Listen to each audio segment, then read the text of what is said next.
안녕하세요. 요즘 전세 퇴거 문의가 많이 들어오고 있습니다. 전세 퇴거 대출에 대해서 많은 고민들이 있으신 것 같아요. 그래서 오늘은 이 전세 퇴거 대출을 이야기해 보려고 합니다. 전세 퇴거 대출은 딱 잘라서 627 이전과 이후로 나뉠 수 있겠습니다. 627 이전인 경우, 627 이전의 소유권 이전, 그 다음에 전세 계약이 모두 체결된 경우에는 가능한 방법들이 조금 있습니다. 차액에 따라서 원하는 만큼 다 안 나올 수는 있지만 차액은 전세 퇴거 대출이 어느 정도 가능하다. 그러나 627 이후의 것들은 1억 원으로 제한되어 있습니다. 이 이유는 전세 퇴거 자금을 이제 생활 안정 자금으로 보기 때문이에요. 그래서 다주택자분들인 경우에는 세대는 다주택자이다. 그러면 전세 퇴거 자금 대출이 아예 안 되는 경우가 많습니다. 요거에 대해서 잠깐 말씀을 드려보자면은 우리 전세 퇴거 대출 또한 가계자금의 영역이라고 봅니다. 가계자금이란 우리가 살아가는 데 있어서 필요한 신용대출, 그 다음에 전세자금 대출, 그 다음에 생활안정자금 대출, 이런 것들을 통틀어서 이제 가계대출이라고 보는데, 정부에서 가계대출, 가계부채를 줄이고자 가계대출들을 규제하잖아요. 여러 가지 규제책들이 나오고 627, 1015 같은 이제 대책들이 나왔는데, 이 때문에 전세 퇴거 대출 또한 생활안정자금의 영역으로 보는 겁니다. 그러다 보면 이제 다주택자들은 생활안정자금이랑 똑같이 보기 때문에 다주택자들은 전세 퇴거 대출이 안 되죠.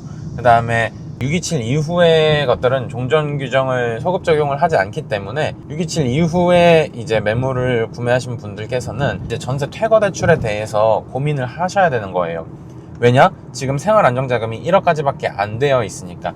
그래서 간혹 가다가 이렇게 물으시는 분들이 계셔요.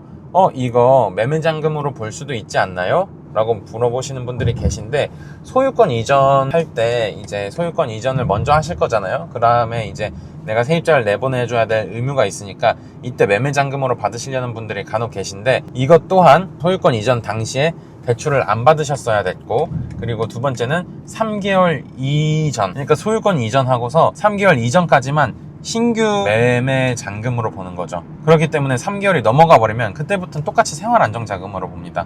그래서 내가 소유권 이전일이 6월 30일이다. 근데 전세 퇴거일은 9월 22일이다. 그러면은 3개월이 안 넘은 거잖아요. 그럴 때는 내가 대출을 안 받았고 하면은 이거 내가 주택 매수하려는데 매수자금으로 봐주세요 라고 이렇게 말할 수가 있거든요. 근데 만약에 내가 소유권 이전일이 6월 30일인데 전세 퇴거일이 11월 5일이다. 이런 경우에는 3개월이 훌쩍 넘어버리잖아요.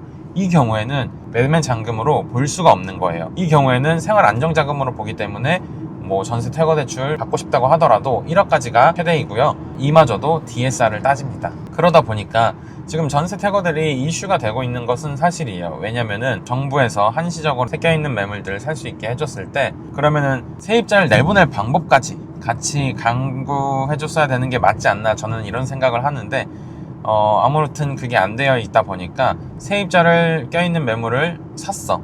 그러고서 이제 내가 들어가서 실거주를 해야 돼.